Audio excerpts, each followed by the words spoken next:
list in no order whatsoever, but I definitely want to chat about my YouTube channel because there's action going there behind the scenes. Remember, this show's always about secrets, Val. If you ever get me on a mic or on a cell call, you know you'll get secrets. But want to talk real quick. Let's touch base about James, good old Captain James, who's normally here. He's the third part of our trifecta. Our trifecta of freedom is what we call the hosts on Secrets on the Inside. Captain James McCormick. He's for folks that are listening for the very first time, and there's a bunch, by the way, Val. There's going to be a bunch once again. Captain James McCormick is our resident three-time Purple Heart winner, war hero. He knows Donald Trump. He knows George W. Bush. He's one of these guys. Leader. I'm going to guess. Boy, as far as brand ambassador and national spokesman, he's the brand ambassador for U.S. military veterans, and veterans around the world. But he's a spokesman. He's a brand ambassador. He speaks for them. They speak to him. He speaks back. Talk about boots on the ground here. James McCormick. I told him earlier today during show prep to take the day off. He's got a very, very busy Thanksgiving coming up. Family Thanksgiving, as you know, Val. He's got a busy household, and he's got, I think, 2 or 3 other families coming to visit his household. You know how that goes. I say, hey, take the day off, James. Take a break. But as a side note on that, James, he runs.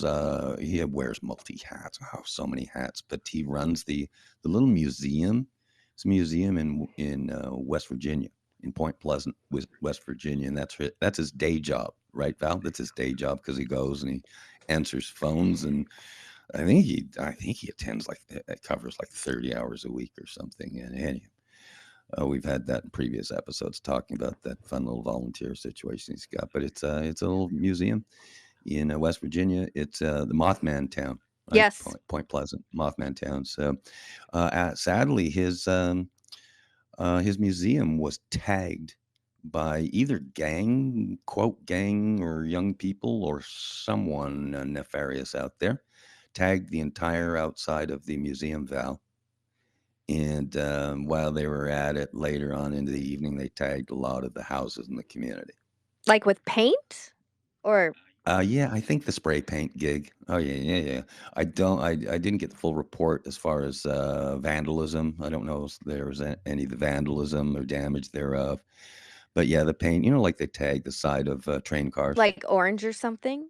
Yeah. And I'm sure, let's do a full report on that from James. I mean, it'll be a news story back there. Yeah. Again, that's a James by the way thing, but police involved, full report.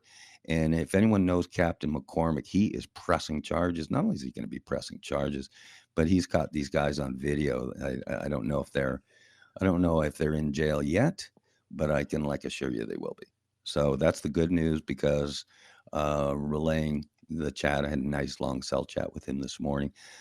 You ain't going to be doing that stuff Right. in West Virginia. And you know what? The entire United States of America is getting sick of this stuff too, Val. So you ain't going to be doing that stuff. Just like the old days, we're going to take our towns back in a nice, polite way. Take our towns back, and there ain't going to be that stuff, that garbage, that nonsense that seems to be A-OK. Once again, politics free today, okay, Val? But we know exactly what we're talking about. There's a lack of discipline, a lack of law and order, both in the United States and Canada. And so let's keep it on the home front here. This hurts. This really hurts families and households. And I'll tell you what, we got one captain back in West Virginia who's taking a day off here on the radio, but I guarantee he's busy, and including busy behind the scenes to make sure there's accountability for this nonsense. We're sick of it. We're done with it. And once again, to the home front means take care of our own houses too, our own families. Take care. And back to you on that, Val. I know that was kind of news to you on the West Virginia front. So if James isn't here, he's here in heart and forever and ever. And Val will salute him forever. And I really think he's spokesman for at least 500,000 people right now, probably more. So